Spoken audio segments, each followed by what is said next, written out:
Well, hello there. Welcome back to another Acceleration Netcast. In this episode, we're going to continue on with what we did in the last episode. In the last episode, we had some sales estimates. They don't look particularly good. I should probably get a more reputable firm next time. Whatever model they use to come up with these sales estimates looks a little oversimplified for me. But regardless, I had some sales estimates, and I wanted to compare them to total sales. And the estimates are reported at the month level, and sales are reported at the day level. So I used a calculator column to allow myself to compare these on a single pivot table. And it's working pretty well, except for one small problem. When we drill down to the day level, we see that because our workaround had us stick the entire estimated sales on the first of each month, the calculation shows that the entire month's estimate for the first, and we don't want it to do that. We want this to be blank. So let's go about doing that. We're going to write a slightly more complex formula, although it's not really all that much more complex.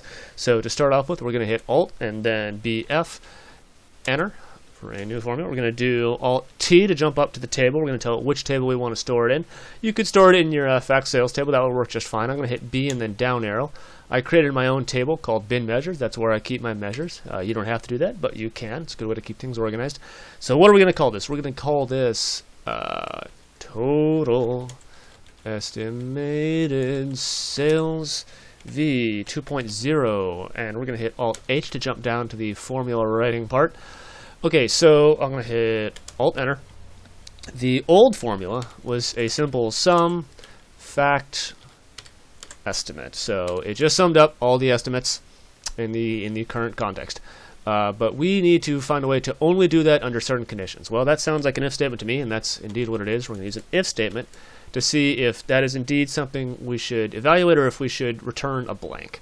So I'm going to do if, I'm going to Alt-Enter, Control-I to tab over. So what we want to do now is to have a test to see if the calculation is currently at the month level or higher. And here's how we're going to do that. We're going to start with a count rows, and I'm going to do Alt-Enter, Control-I, values, and dim cal date. Is that working? Yeah, okay. Date. Sometimes the IntelliSense works really well. Other times, it's not quite as good. I'm going to hit Alt-Enter, Control-I, close parentheses. Well, I didn't do a Control-I, I just did a regular I. I did Shift-I. Control-I, comma, right arrow over, Control-I, and I'm going to come over here, and Alt-Enter again, and close parentheses. So what I'm saying is, go get all the dates in the current filter context, turn that into a table, and then count how many rows are in that table. So what I'm saying is, how many days are in the current filter context? And, oh, I forgot to add this. This is the second time in a row in attempting to record this that I made this mistake. So apologies if this is confusing. We're going to say greater than or equal to 28. All right, maybe that makes it a bit clearer for you. How many days are in the current filter context?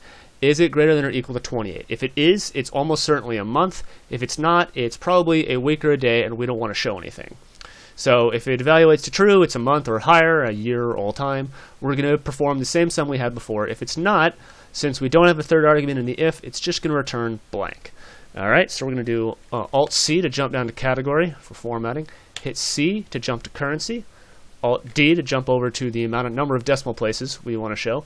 I'm going to go down arrow twice, and I'm going to hit Enter or OK. Click. All right, there we go. Now, we've got here at the, if we roll this up, we've got, at first, these look like they're exactly the same formula, but when we sort of go down to the day level, we see that this new formula is smart enough to not show estimates for the day level, and the old formula did show estimates for the day level. So this is the one that we want to use. I'm going to go ahead and drag this guy off of there. Okay.